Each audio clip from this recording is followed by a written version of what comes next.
Salut, c'est Marion Cat. Bienvenue dans cette deuxième partie consacrée à mon expérience de prof d'art. Donc je te laisse regarder la première partie pour pouvoir recontextualiser tout ce que je vais dire. Sinon tu vas pas comprendre grand chose. Donc je te la mettrai dans le i et dans la barre d'infos. Dans cette deuxième partie, on va parler de la discipline, on va parler de mon rapport aux élèves en général, de leur rapport à moi. Et on va évoquer aussi tout ce qui est autour des apprentissages et tout ce qui concerne la matière art. Donc on va y aller tout de suite. Alors si tu me connais pas encore, je suis Marion Cat.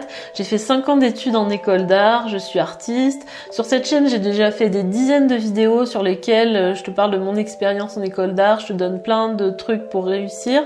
Tu trouveras une playlist qui est dans le i, mais je me limite pas à ça. Mon propos principal, c'est de t'aider à devenir un self-made artiste, c'est-à-dire un artiste qui se construit une pensée personnelle, qui réussit en dehors des réseaux, en dehors des codes. Et pour ça, je parle de développement personnel, d'entrepreneuriat, évidemment de culture artistique. Donc si tu es intéressé par tous ces sujets, je t'invite vivement à t'abonner à ma chaîne et à activer les notifications pour pas louper les prochaines vidéos. Alors en tant que prof, j'ai pris un grand plaisir à jouer ce personnage semi-autoritaire, semi-copain, enfin semi-blagueur, on va dire. C'est quelque chose qui m'a énormément amusé, de justement cet aspect comédien. Ça peut être un peu fatigant parfois, mais là, il y a des fois, je me suis beaucoup amusée parce que moi, j'aime bien justement être un personnage qui n'a pas un caractère uniforme. Donc ça m'arrivait parfois de rire beaucoup avec les élèves et puis mais en même temps d'être sévère, d'être très exigeante sur les savoirs. D'ailleurs, ça perturbait un peu certains élèves. Moi, ça m'amusait beaucoup. Et j'ai aussi beaucoup partagé de tout ce que j'aurais aimé savoir, moi, en tant qu'élève, notamment dans les cours de philosophie. J'ai beaucoup donné, au-delà des enseignements, j'ai aussi donné beaucoup d'astuces pour réussir. Enfin, c'est tout de suite le côté coach qui ressortait. Et j'ai parlé aussi beaucoup de mon expérience personnelle, des livres que j'avais lus. Et c'est vrai que avec les élèves qui sont un peu plus âgés, par exemple les élèves de terminale en philosophie, qui s'intéressaient réellement à la matière, qui avaient un réel intérêt à la suivre et à réussir leur examen en validant cette matière, et puis aussi avec les adultes de la formation professionnelle, j'ai eu un excellent feeling parce que ils s'intéressaient sincèrement au cours. En fait, on avait des rapports qui étaient basés sur la matière art et non pas sur ce genre de jeu de force. Avec les autres classes, avec les élèves plus jeunes, on avait l'impression d'être comme dans un combat. Il fallait gagner, il fallait qu'il y en ait un qui s'impose. C'était un peu le jeu des dominants et des dominés. Un peu ces rapports de force que moi je déteste, qui n'ont aucune place pour moi dans l'enseignement, même si les faits sont là, même si je ne peux pas vraiment me soustraire à ça, mais on va dire que moi, ce qui m'intéressait le plus, c'était de transmettre un enseignement artistique et d'être vraiment dans le partage de la connaissance, mais toute la partie discipline, enfin moi, ça m'intéressait vraiment pas beaucoup. Et il y a aussi beaucoup de projets que j'ai montés, notamment lycéens au cinéma. Et le cinéma, moi, c'était une grande passion personnelle. Et j'ai eu beaucoup de plaisir à mettre tous ces projets en œuvre parce que moi-même, j'avais étudié le cinéma quand j'étais au lycée. Et j'avais un excellent souvenir de toutes ces rencontres avec des réalisateurs, les films qu'on avait vus, etc. Pour moi, c'était un projet qui était vraiment capital. De manière globale, il n'y a pas beaucoup d'élèves qui se sont intéressés à la culture. Il n'y a pas eu beaucoup de points de friction entre ce que j'ai proposé et ce que les élèves aimaient de manière générale.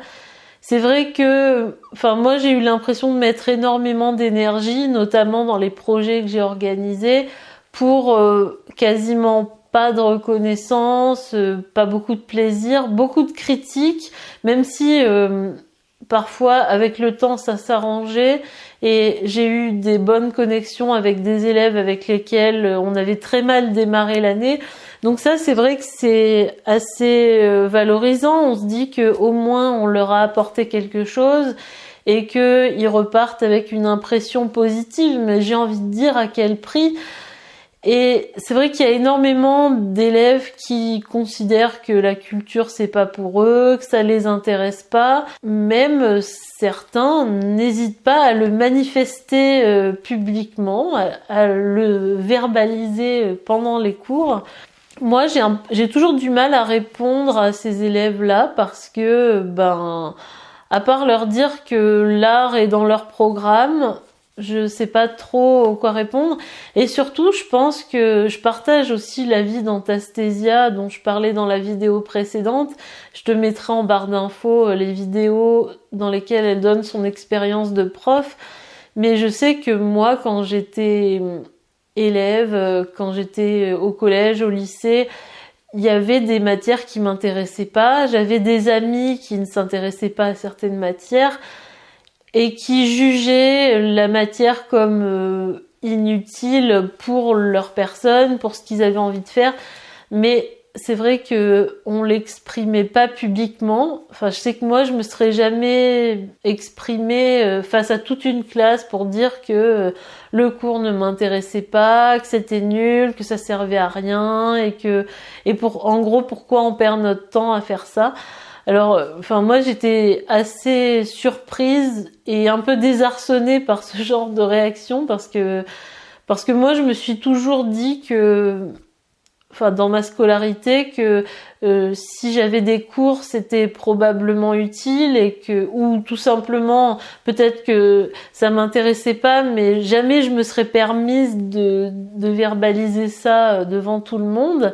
Et en plus, il y a un effet de groupe parce que quand il y en a un qui se plaint que le cours est pas intéressant, que le cours sert à rien, tout le monde acquiesce plus ou moins. Donc, on est toujours questionné, on est toujours énormément remis en question.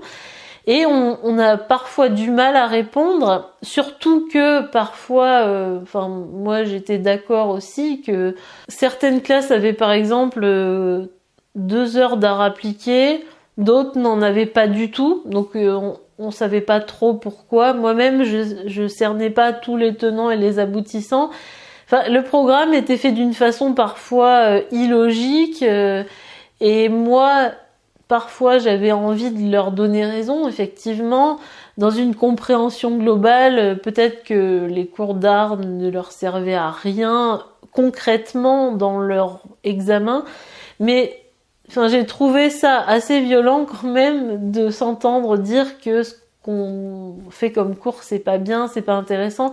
Après, je conçois que on soit pas dans des milieux où on s'intéresse particulièrement à l'art, particulièrement à la culture, mais moi j'ai l'impression quand même, comme Anasthésia, qu'il y a un nivellement par le bas et que de manière générale la culture n'intéresse plus personne et que il y a tellement d'autres choses qui sont bien vues de plus en plus, le sport, internet, je sais pas, les jeux vidéo, des choses comme ça, que maintenant la culture n'a plus cette légitimité qu'elle avait. Et pourtant, moi, je suis pas contre les autres arts, les sports et tout, mais voilà. Après, je trouve qu'il y a quand même un minimum de respect.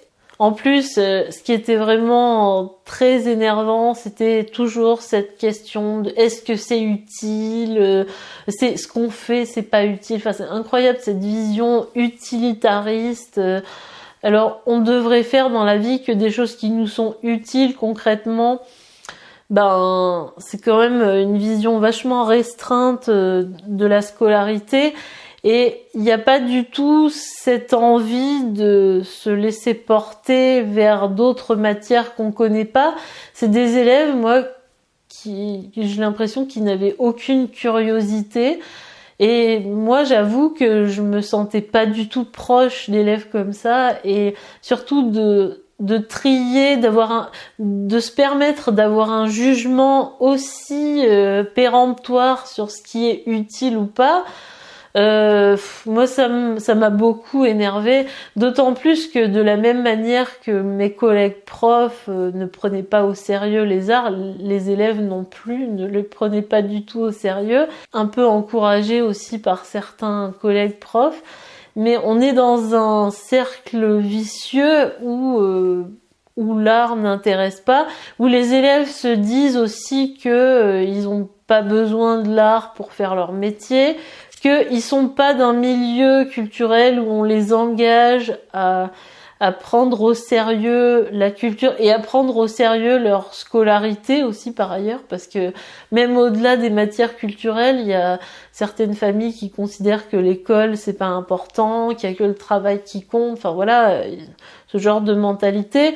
Donc c'est pas forcément évident soit de défendre sa matière, de défendre le fait que les arts sont importants, et moi je me suis sentie comme une personne qui était là pour prêcher, pour prouver que les arts sont importants, pour prouver que les arts sont utiles, que les arts sont intéressants. Sauf que moi, dans cette histoire, j'étais là pour gagner ma vie, pour financer ma thèse, et ma mission, c'était pas de convaincre la terre entière de l'utilité des arts, j'étais juste là pour transmettre un savoir, et c'est vrai que cette remise en question permanente, c'est vraiment usant au bout d'un moment.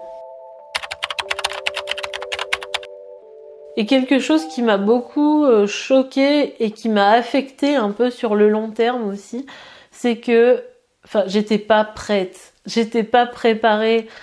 Si jamais un jour tu enseignes dans un lycée professionnel, dans un lycée rural, alors que moi j'ai quand même grandi à la campagne, hein, je suis pas du tout d'une famille de Bourges parisien, c'est pas du tout, hein.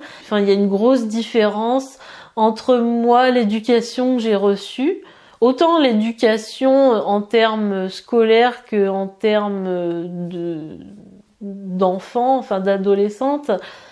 Je sais que moi, j'ai saturé très rapidement. J'ai été très choquée par le vocabulaire que les adolescents utilisent entre eux. Ils se traitent de tous les noms toute la journée. C'est assez violent, hein, la façon dont ils parlent entre eux, même si c'est pas méchant. Mais il y a vraiment des choses extrêmement, moi qui me choquent beaucoup, parce que moi j'ai pas du tout été élevée dans une famille où les personnes sont effrontées, se permettent de critiquer, d'avoir des avis aussi péremptoires. Alors sur les LGBT, alors là, on était jusque là, hein. Mais moi j'ai été choquée par les incivilités, par tout ce que les élèves se permettaient de faire à la fois entre eux et à la fois au sein de ma classe, hein. Moi j'ai assisté à des événements magistraux. Je vous donne un exemple, hein. C'est pas à refaire chez vous.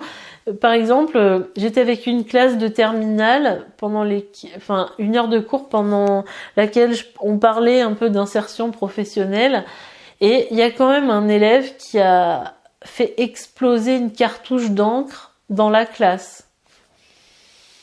Je fais quoi? Moi j'étais concentrée sur mon cours et ça m'a vraiment déstabilisée complètement. On était obligé de faire sortir tout le monde de la classe, de faire nettoyer, de faire venir un surveillant, des choses comme ça. Mais vraiment, moi, j'étais pas du tout prête à tout ça. J'étais pas du tout prête à cette mentalité. J'étais pas du tout prête à me faire critiquer. Moi, pourquoi pas? C'est pas normal, mais c'est possible. Mais être dans une ambiance où tout est permis, où tout le monde a le droit de s'insulter, tout le monde a le droit de faire n'importe quoi en cours. Je t'avoue que moi, j'étais pas préparée à tout ça. J'étais pas préparée à tous ces événements, à toutes ces choses choquantes qui allaient se passer. j'ai eu énormément de problèmes de discipline à gérer, énormément.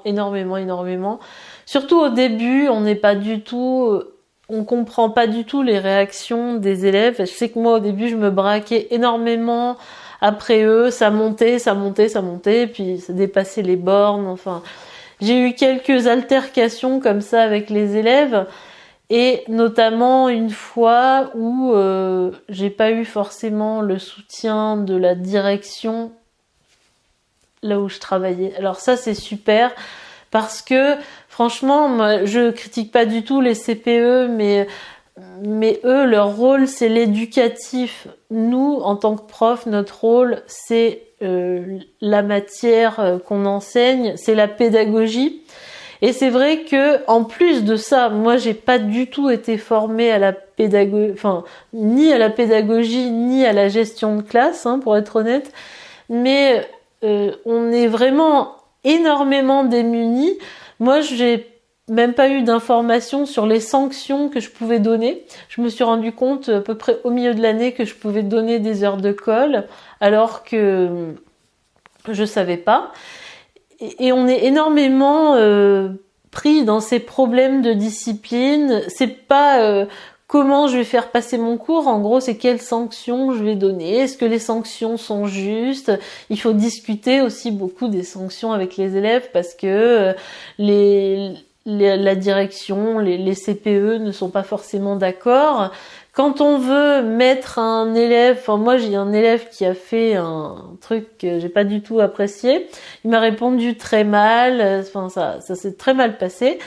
Et j'ai voulu l'exclure de cours.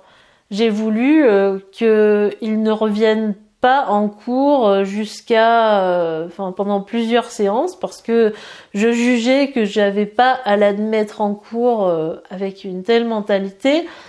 Et cet élève a été réintégré à mon cours par obligation parce que tous les élèves doivent être en cours et au détriment de ceux qui aimeraient apprendre, on doit garder tout le monde dans la même salle. Enfin, on dépasse constamment les bornes et il n'y a pas beaucoup de sanctions qui sont prises. On n'a pas beaucoup de moyens d'action. Les élèves savent très bien que on leur fera rien. Ils savent très bien que les sanctions, il n'y en a pas tant que ça, que des personnes pour les surveiller le mercredi en retenue, il n'y en a pas tant que ça, qu'on n'est pas vraiment en mesure de gérer toute la discipline d'un établissement. Les élèves le savent pertinemment et c'est quand même assez compliqué à gérer quand on est un jeune prof et quand on sait pas quelles sanctions on peut prendre. On ne sait pas comment aborder les conflits, on ne sait pas faire de la discipline, on ne sait pas comment se comporter, on essaye d'être sympa, ça fonctionne pas, on essaye d'être autoritaire, ça fonctionne pas. Donc c'est un équilibre difficile à trouver et les élèves s'engouffrent tout de suite dans la brèche quand on commence à lâcher du lest, ce qui est assez compliqué. Faut arriver aussi à tenir ce personnage qui donne des sanctions, qui est sévère, et surtout faut avoir le goût aussi d'être comme ça, parce que moi je suis pas du tout éducatrice dans l'âme et que ça ne m'intéresse absolument pas de faire de la discipline en cours. Il faut savoir que sur 1 heure de cours, sans blague, hein, on fait à peu près 40 minutes de discipline. 40 minutes au cours desquelles il faut recadrer ceux qui parlent entre eux, ceux qui répondent mal. Quand on veut, par exemple, placer un élève qui discute devant dans les premiers rangs, il y a des discussions interminables. Et concrètement, en tant que prof, on a quoi comme moyen d'agir ? On peut pas réellement donner de sanctions, on peut pas, on n'a pas beaucoup de moyens et surtout on n'a pas forcément envie. Et moi, je pense que les élèves le sentaient que j'avais pas envie de leur dire tiens-toi bien, ne balance pas de stylo sur ton voisin. Moi j'ai vu des élèves se faire balancer leurs trousses dans les couloirs. J'ai vu donc l'histoire de la cartouche d'encre. Je crois que je m'en rappellerai toute ma vie. Hein. J'ai vu des élèves, par exemple, j'avais organisé un cours autour du dessin. Je voulais faire représenter les volumes à des élèves de 3e. Donc j'avais emmené différentes boîtes en carton que j'avais empruntées à une collègue. J'ai donné une boîte en carton à chaque groupe et les élèves s'étaient assis en rond autour de la table pour observer le volume et pour le représenter sur leur carnet. Et donc, ce qui est une activité plutôt sympa, plutôt ludique, hein, on essaye toujours de chercher des choses qui soient amusantes et puis pas trop théoriques. Et quand j'ai eu le dos tourné, les élèves ont saccagé les boîtes. Enfin, comment tu veux faire quelque chose? Comment tu veux imaginer en plus, en art, on est censé utiliser plein de matériaux, Pareil, j'avais fait faire des photomontages avec des magazines. Enfin, les élèves arrachaient les magazines. Enfin, on est toujours en train de s'imaginer quand on organise une activité comment faire pour pas que les élèves saccagent le matériel. Enfin, comment faire pour que les élèves fassent pas n'importe quoi. Quand on fait une sortie, c'est comment on fait pour que les élèves ne s'en aillent pas. Comment on fait au cinéma pour que les élèves ne mettent pas les pieds sur les chaises. Enfin, on est dans des questionnements absolument incroyables. Comment tu veux qu'on avance? Comment tu veux qu'on progresse? Comment tu veux que les bons éléments puissent apprendre et qu'on puisse mettre notre esprit à disposition de ceux qui veulent apprendre quand on a constamment des problèmes comme ça à gérer? Et finalement, j'ai ressenti pas mal de frustration parce que, justement, il y avait beaucoup de discipline à faire au lieu de faire passer des enseignements. Alors la frustration, elle est là aussi de par l'idée que les élèves ne s'intéressent pas aux cours et que la matière de manière générale ne les intéresse pas, mais ça on en a déjà parlé. Mais c'est vrai qu'en tant que prof, c'est assez frustrant de pas pouvoir expliquer, de pas pouvoir aider les élèves qui sont en difficulté, les élèves qui ont envie de suivre le cours, sans parler des bons éléments, mais ceux à qui on pourrait apporter une aide individuelle. On peut pas le faire, on peut le faire quelques secondes et après il faut retourner au groupe parce que les autres se mettent à parler, parce que il y a toujours des débordements, que ce soit grave ou pas grave, mais on a du mal à apporter une aide individuelle à un élève, de vraiment aller au fond des choses et d'aller à un niveau plus important parce que il y a cette discipline qu'il faut faire. Et en plus, moi en tant que diplômée en art, j'ai pas eu du tout de notion éducative. Et bien que je rejette cette partie du métier, j'aimerais bien avoir quelques outils, quelques armes pour savoir comment gérer les conflits, comment gérer quelques situations. Alors, je sais par des gens qui m'ont raconté, on n'a pas forcément de formation à ça, même quand on suit une formation d'enseignant. Dans tous les autres boulots où j'ai postulé, on m'a demandé une expérience longue comme le bras, mais en tant que prof, c'est tout à fait admis que on puisse être diplômé de n'importe quelle matière et enseigner comme ça du jour au lendemain, sans avoir aucune formation en pédagogie et aucune formation pour ce qui est de l'éducatif. Donc je trouve ça bien dans un sens parce que ça permet de quand même faire quelque chose de sa vie quand on fait des études d'art, mais c'est horrible ce que je viens de dire. Mais ça sur le coup de la fatigue. Mais c'est quand même difficile quand on n'est pas expérimenté, quand on est livré à soi-même face à une classe, de gérer tout ça parce que on n'a tout simplement pas les armes. Et moi, en plus, j'avais pas la crédibilité parce que les arts ne sont pas pris au sérieux par les élèves. Et puis, je vois pas pourquoi je devrais déployer des trésors d'imagination pour les intéresser à des choses beaucoup plus ludiques, beaucoup plus amusantes. Non, je suis pas là pour les amuser. J'avais une collègue qui faisait quasiment des loisirs créatifs au lieu d'enseigner les arts. Alors oui, effectivement, ça plaît plus, ça amuse plus, les élèves passent un bon moment, mais le but de toute matière, c'est d'être enseigné, c'est d'acquérir des savoirs. Et moi, c'était vraiment quelque chose qui me tenait à cœur, que les savoirs que les élèves apprennent puissent leur être utiles dans leur métier. Je mettais vraiment un point d'honneur là-dessus, peut-être trop d'ailleurs. Mais on va dire que on est fortement désarmé quand on est débutant. Je me suis sentie aussi très démunie face aux élèves qui ont un handicap. Donc je pense aux 10 notamment, dyslexie, dyspraxie, etc. Moi concrètement, je savais pas du tout. Oh ta gueule Cyril. Cyril, ferme ta gueule. Dis Cyril, ferme ta gueule. Bref. Bref, j'étais en train de dire que je me sentais assez... je me sentais vraiment démunie face à tous les élèves qui avaient un handicap.